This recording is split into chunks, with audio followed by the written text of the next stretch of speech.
Well, first of all, on a reasonably cool and miserable night, it's a sign of your concern and dedication to what the issue is about tonight that you're here. I congratulate you for turning up. The agenda for tonight will basically be Kevin and Yasmin will have a few words. Matthew McGinity will be reading out a prepared statement from his father. We will then have some speakers. Amongst them, the Honourable Kim Booth. Is Sue here? Maybe. We'll talk slowly then until she gets here. Brian Kahn and Tanya Ratra. Wagner. Following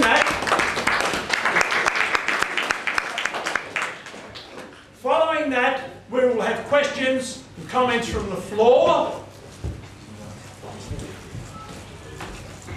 Kevin has asked me to chair this as he feels that some people might get a bit emotive and excited. Those of you that know me will be surprised that tonight I'm not allowed to have an opinion. I'm here only to try and keep the meeting on track. After some questions from the floor, comments, we will then take some resolutions from the meeting to be carried forward to various parts of the bureaucracy and political world.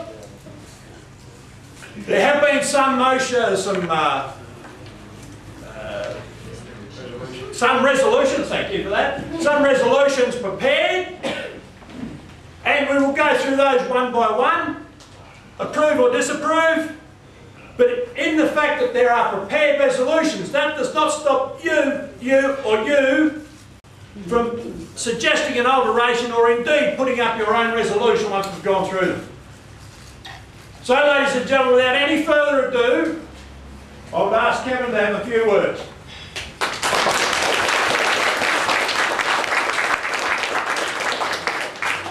Firstly, thank you to all of Dr McGinity's patients and interested community members that have come along tonight. It's great to see so many people here.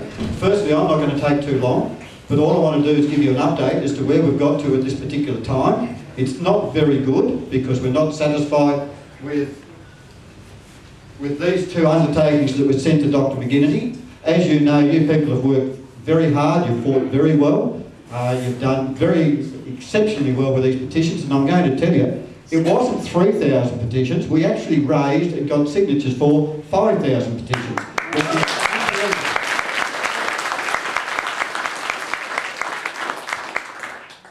Now, we've had some undertakings sent through to Dr McGinity, and I've had some discussions with him. He's not prepared to return to work under this Tasmania Medical Council's undertakings. Actually, I find them disgraceful, considering this man's ability and his years of service within the medical industry.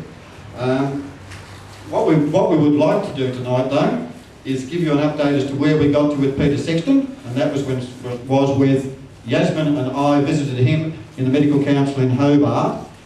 He listened to us. He made some comments that we weren't very happy with. He was talking about doctors' ages, hours of work, burnout, and words of those effect. And Yasmin and I made serious comment that we didn't think that those words were justified, in as much that the hours that I work are as long as probably Dr McGinity's, and Yasmin as well, and a lot of other people in this community also. But anyway, out of that came his undertaking that within 48 hours there'd be a proposal put to Dr McGinity. That proposal was put forward and it's not been accepted, and that's why we are here tonight.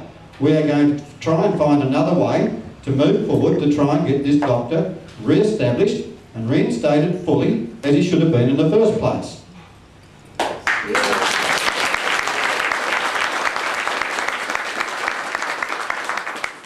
Now, since all of this has happened, a lot of other things have come to light, and it's to do with our health services in the northeast here as well. We're talking about the hospital and the ambulance services, and we've got some resolutions here we'd like to put forward to you, and hopefully we can get something sorted out with regards to that. We've got some speakers here tonight, and we're very, very pleased to have them. We know Kim Booth has been working diligently and very, very hard behind the scenes. We know Sue Napier has, Peter Gutman has, and people like that. But unfortunately a few can't get here. Peter Gutman apologises, Tom Ranson apologises, Jim Cox apologises, Barry Jarvis apologises, so does Steve Arnold. But Tanya Rattray-Wagner is here, and thank you, Tanya. Kim Booth is here as well. Thank you, Kim. And we've got Brian Kahn, and we've got Sue Napier just providing. Last but not least, Brian Kahn, who was a former chair of the LGH board. All right. That's enough out of me for the moment, and I'll hand back over to Ron in the chair to get this meeting going. Thank you, Ron.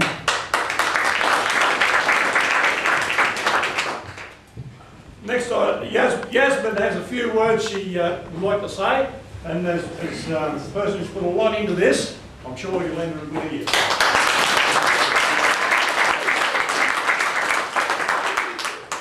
Firstly, I'd like to welcome and thank all of you for your continued support in our fight to have Dr McGinity reinstated. I know this hasn't been an easy time for any one of us, including Dr McGinity and his family. But we need to keep applying public pressure until we have our doctor reinstated. By that I mean reinstated without restrictions. Yes.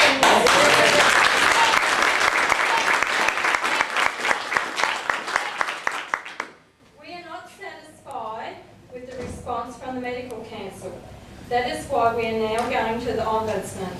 If anyone feels they have been personally aggrieved, which means anyone that feels they have been caused emotional harm by the sudden and dramatic cut-off of service, please come to me at the end of the meeting, as I have forms here available for everybody to fill in.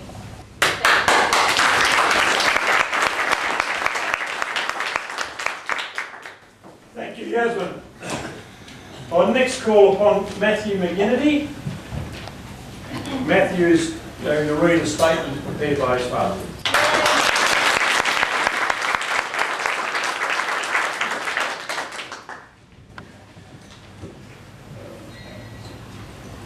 I would like to thank the chairman and the organisers of this meeting for the opportunity to present this statement tonight.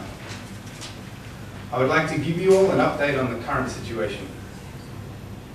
On the 27th of March, I received a fax advising me that my medical practitioner registration was suspended, taking effect immediately. A week later, I was notified of the nature of the complaints. The essence of the allegation is that I am incompetent.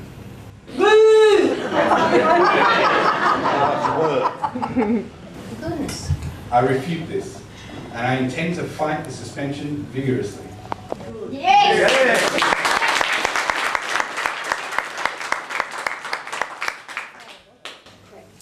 I am very proud of the service and support I have provided, always to the best of my ability, over the last 30 years. I don't intend this to be the end of it. Good.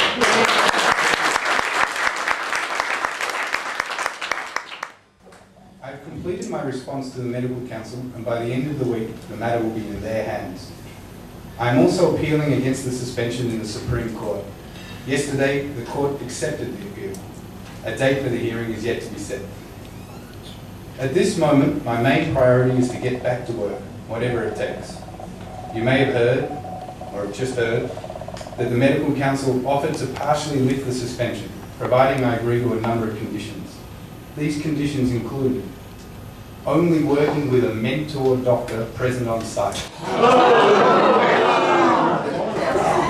only seeing patients with fixed appointments, only seeing patients between 9 AM and 6 PM,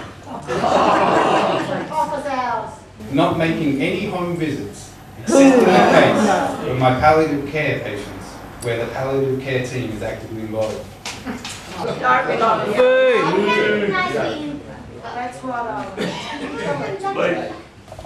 I rejected this deal on the following grounds. Since getting an uninterrupted supply of locums to act as a mentor is very